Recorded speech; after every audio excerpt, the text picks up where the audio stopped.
kesetiaan kepada pengajaran Kristus ada di dalam jemaat Efesus. Itu juga harus ada di dalam kehidupan kita. Kasih itu harus hidup. Pengajaran Kristus menjadi bagian hidup kita.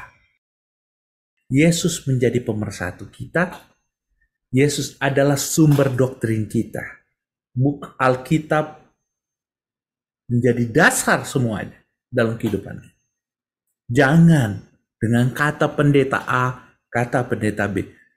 Atau di YouTube dengar, oh ada ini pembicara terkenal, oh mantap dia. Judul sekolah sahabat kita pada malam hari ini adalah mendengarkan surat untuk jemaat Efesus. Saya ambil ayat intinya dalam Efesus 1 ayat 1 dari Paulus, Rasul Kristus Yesus oleh kehendak Allah kepada orang-orang kudus di Efesus, orang-orang percaya dalam Kristus Yesus. Efesus 1 ayat 1. Kalau kita melihat di sini, di awal Rasul Paulus memperkenalkan siapa dirinya. Dia memperkenalkannya sebagai Rasul Kristus Yesus. Kenapa dia memperkenalkan dirinya sebagai Rasul Kristus Yesus? Ini memperjelas siapa dirinya. Siapa yang mengutus dia. Bila saya, misalnya Tulus Nainggolan, pendeta muda Tulus Nainggolan, diutus oleh gereja Fisdak menuju misalnya ke Colorado, ditanya, ngapain kamu ke sini? Siapa yang menyuruh kamu? Yang menyuruh saya adalah jemaat Fisdak. Seperti itu. Atau ke California, atau kemanapun. Mandat yang diberikan adalah saya diutus oleh jemaat Fisdak. Dengan demikian, Rasul Paulus pun menunjukkan kepada orang-orang di Efesus bahwa dia adalah Rasul Kristus Yesus. Mandat yang langsung diberikan oleh Kristus sebagai seorang rasul.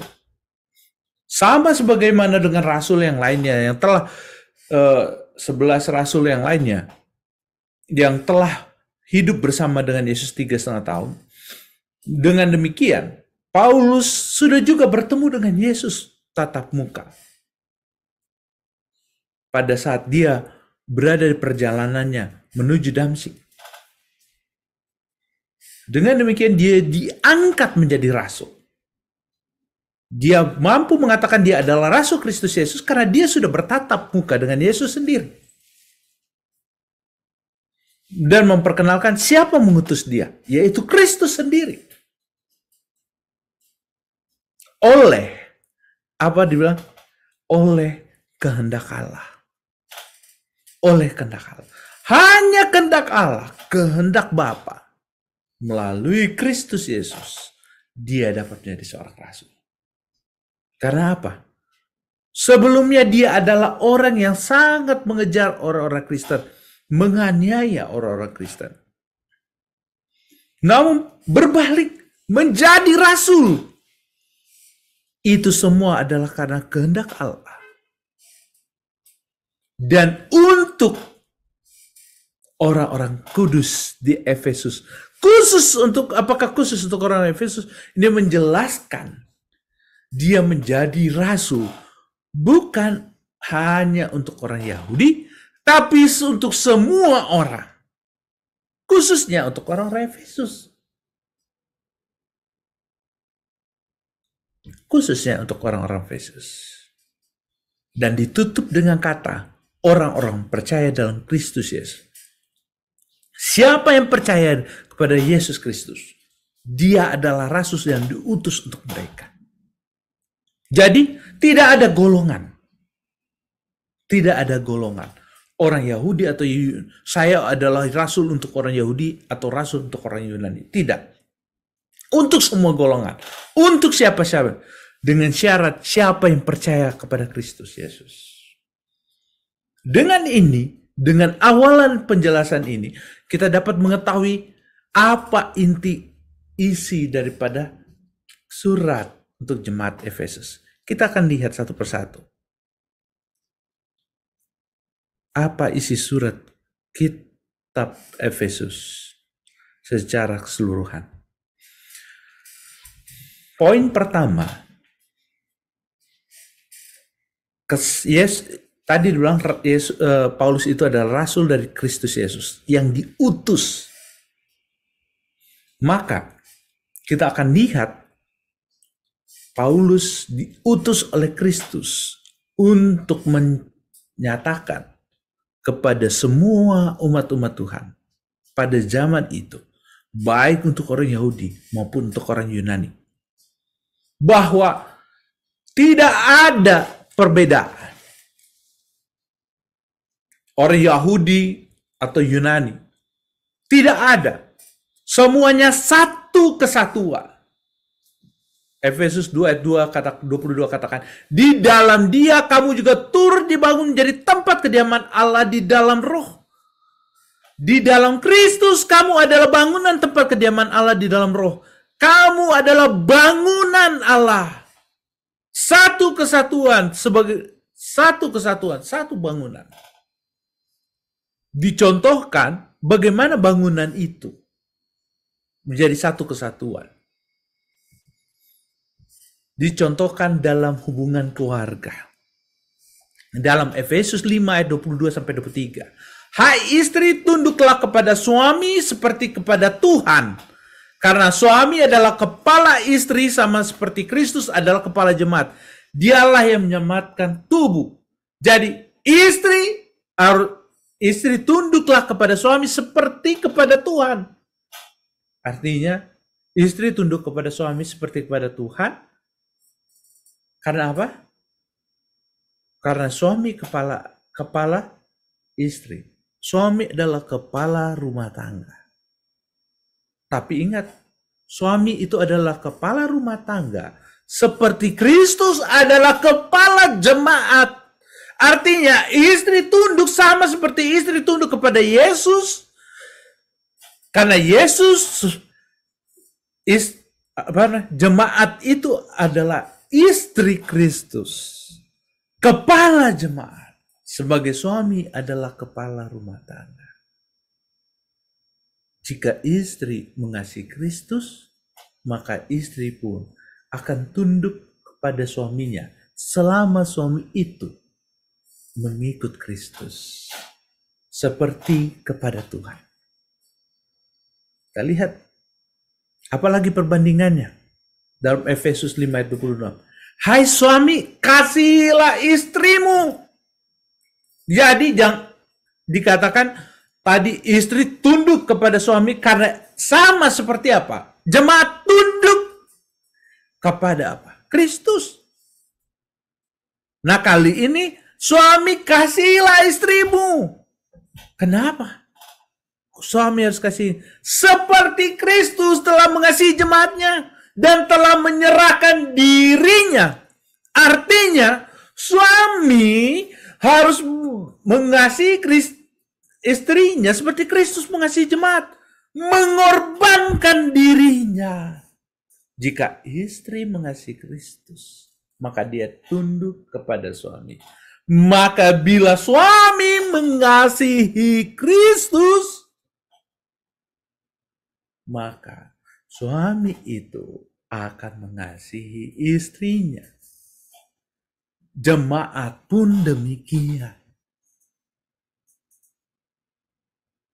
Kesatuan dalam rumah tangga kecil adalah menjadi kesatuan dari jemaat.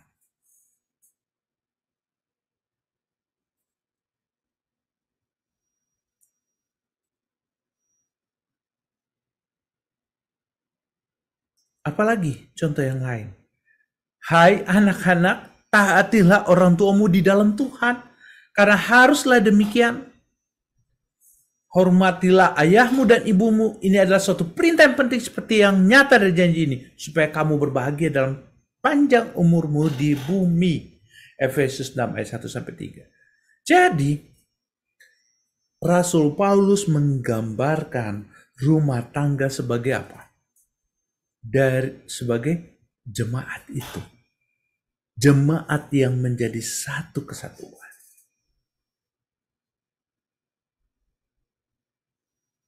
Saya dan saudara adalah keluarga Allah. Satu unity, satu kesatuan. Sehingga jika saya mengasihi Kristus, maka saya juga harus mengasihi saudara. Dan saudara, demikian juga saudara semua. Jika saudara mengasihi Kristus, maka saudara pun akan mengasihi saya.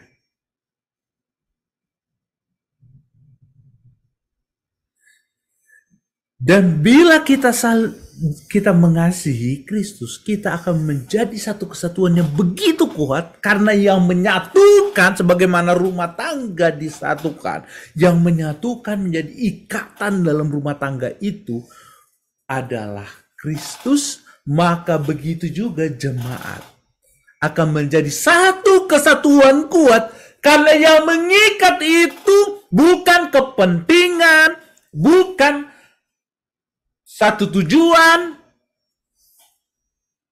bukan keinginan, bukan harta, bukan apapun, bukan janji politik, tapi apa? Kasih Kristus. Pada saat kasih Kristus menjadi satuan bagi kita, itulah yang mengikat kita.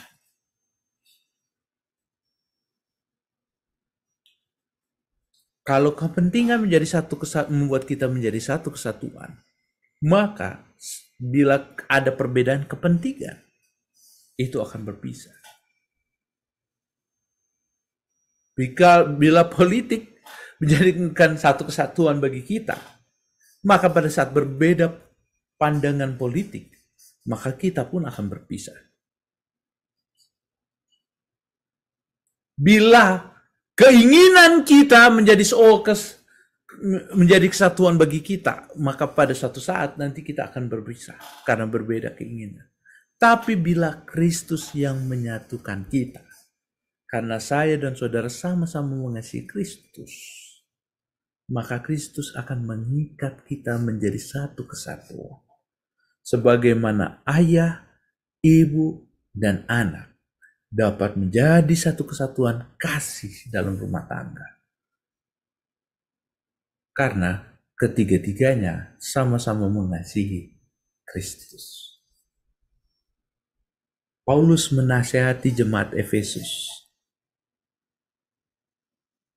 Karena bila Kristus menjadi pusat dari gereja, maka semuanya akan menjadi satu kesatuan yang kokoh.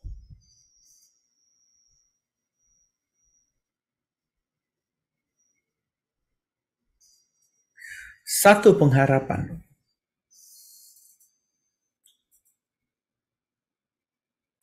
Satu tubuh, satu roh, sebagaimana kamu telah dipanggil kepada satu pengharapan yang terkandung dalam panggilanmu. Satu Tuhan, satu iman, satu baptisan. Satu Allah, Bapa dari semua dan Bapa dari semua. Allah yang di atas semua dan oleh semua dan di dalam semua. Efesus 4 ayat 4-6. Saya ingat dulu pada saat saya choir ada lagu One Faith, One Hope. Apa? Satu iman. Satu apa? Pengharapan. Satu baptisan.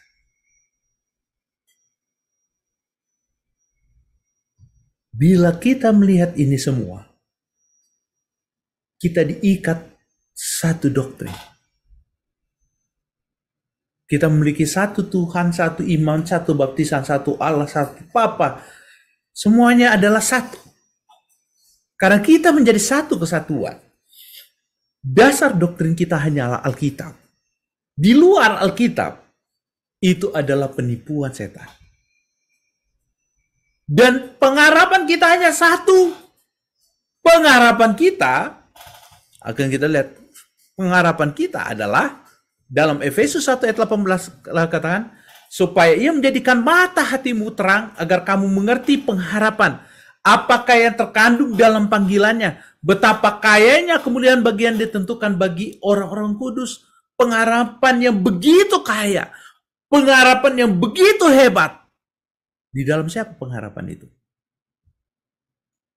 Di dalam Efesus 1 ayat 20 sampai 21, pengharapan itu dikerjakan di dalam Kristus.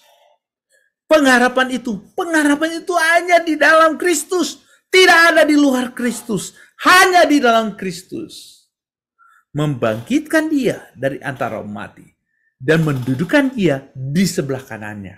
Di sorga.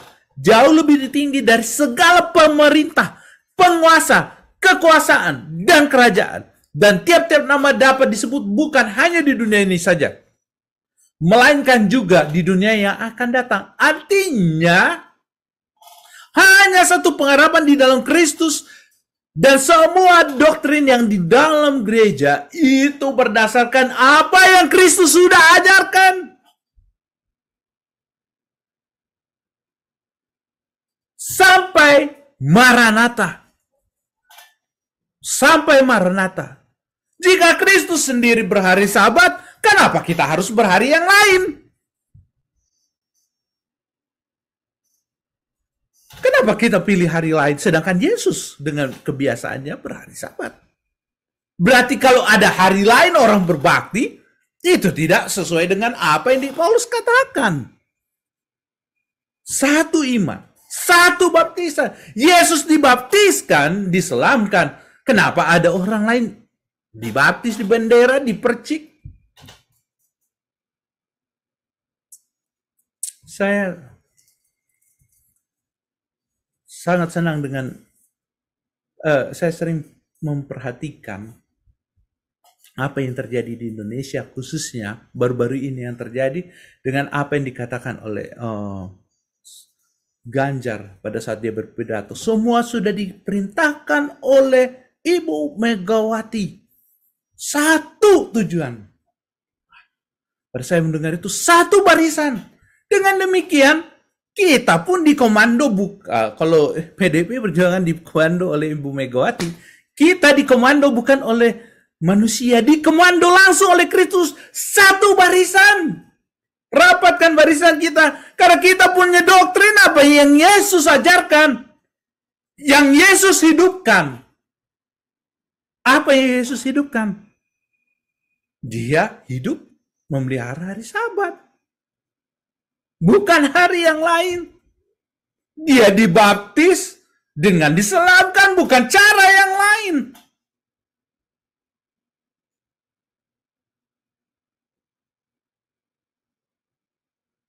Dengan demikian,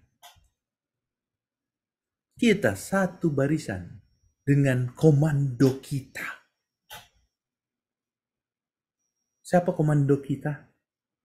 Adalah Kristus sendiri. Dia adalah kepala jemaat. Dia yang memerintah langsung.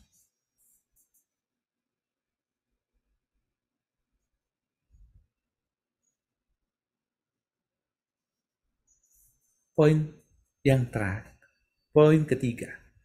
Sumber kasih. Menarik ya tadi. Kristus adalah apa? Semua dapat dipersatukan melalui Kristus. Dan pengharapan kita adalah Kristus. Sumber kasih itu adalah Kristus sendiri. Sebab di dalam Dia, Allah telah memilih kita sebelum dunia dijadikan. Supaya kita kudus dan tak bercacat di hadapannya. Dalam kasih Ia telah menentukan kita dari semula oleh Yesus Kristus untuk menjadikan anak-anaknya sesuai dengan kerelaan kehendaknya. Jadi, Yesus adalah sumber kasih itu, dan kasih yang dinyatakan di dalam kehidupan manusia. Tanpa Kristus, saya dan saudara tidak akan menjadi anak-anak Allah.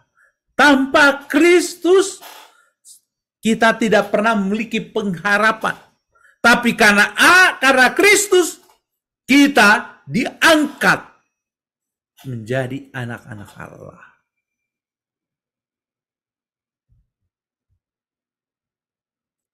Efesus 3 ayat 17. Imanmu, sehingga oleh imanmu, Kristus diam di dalam hatimu, dan kamu berakar serta berdasar di dalam kasih. Pada saat Kristus ada di dalam hati kita, dialah sumber kasih itu, pancaran kasih itu, sehingga kita, sinar matahari kasih itu, pada saat dia ada di dalam hati kita, maka kita akan hidup di dalam kasih.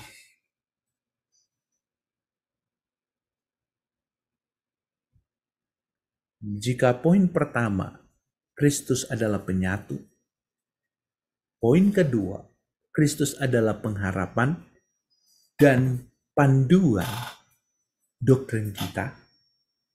Maka yang ketiga, Kristus adalah sumber kasih, sehingga bila dia hidup di dalam kehidupan kita, maka kita akan menjadi pancaran kasih. Karena Kristus telah hidup di dalam hati kita. Maka lagu yang kita selalu dengarkan, dan lagu Sion yang kita sering nyanyikan, apa dunia lihat Yesus dalam aku dan engkau juga, dalam bakti hidupmu. Jadi, apakah dunia lihat Yesus saat ini? Apa masih kita melihat setiap pribadi kita bukan Kristus yang hidup? Itu adalah pertanyaan besar bagi seluruh umat-umat Tuhan saat ini.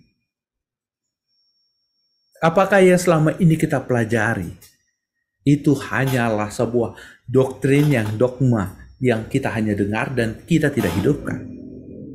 Jika itu adalah sebuah kegagalan dalam kehidupan kita. Kenapa? Karena bila Kristus telah hidup dalam kita, maka itu apa yang kita pelajari itu akan jadi kehidupan kita. Bukan hanya menjadi doktrin.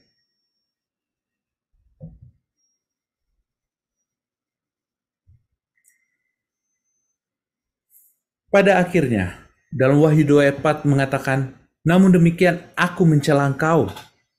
Siapa yang dicela di sini? Yang dicela adalah Efesus. Karena engkau telah meninggalkan kasihmu yang sempurna. Di awal dikatakan Efesus adalah yang hidup dalam kasih karena apa? Karena Kristus hidup dalam tengah-tengah mereka. Namun mereka meninggalkan kasihnya yang sempurna. Karena apa? Mereka telah meninggalkan Kristus.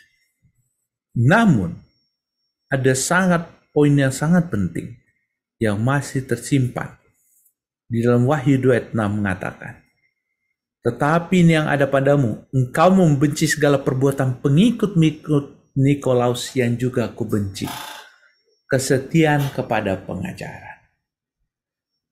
Kesetiaan kepada pengajaran Kristus ada di dalam jemaat Efesus. Itu juga harus ada di dalam kehidupan kita. Kasih itu harus hidup, pengajaran Kristus menjadi bagian hidup kita. Karena itu, biarlah apa yang surat yang Paulus sampaikan kepada Efesus itu menjadi bagian kita semua. Yesus menjadi pemersatu kita.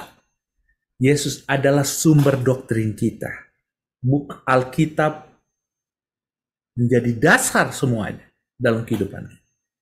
Jangan dengan kata pendeta A, kata pendeta B. Atau di YouTube dengar, oh ada ini pembicara terkenal, oh mantap dia. Tapi ternyata tidak ada mengatakan Yesus sama sekali, atau tidak mengatakan Alkitab ayat apa yang dia sampaikan.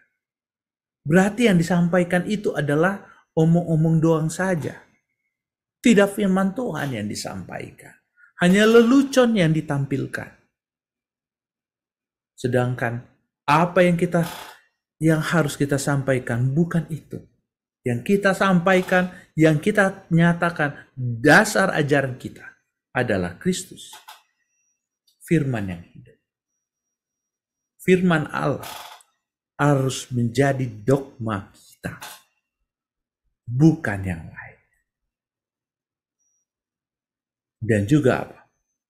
Jika dengan demikian Kristus harus hidup dalam kehidupan kita. Dengan pada saat Kristus hidup dalam kehidupan kita, maka kehidupan kita akan memancarkan kasih Kristus. Pada saat kasih Kristus itu menjadi bagian kita, maka kita pun akan setia dalam pengajaran yang diajarkan oleh Kristus. Amin.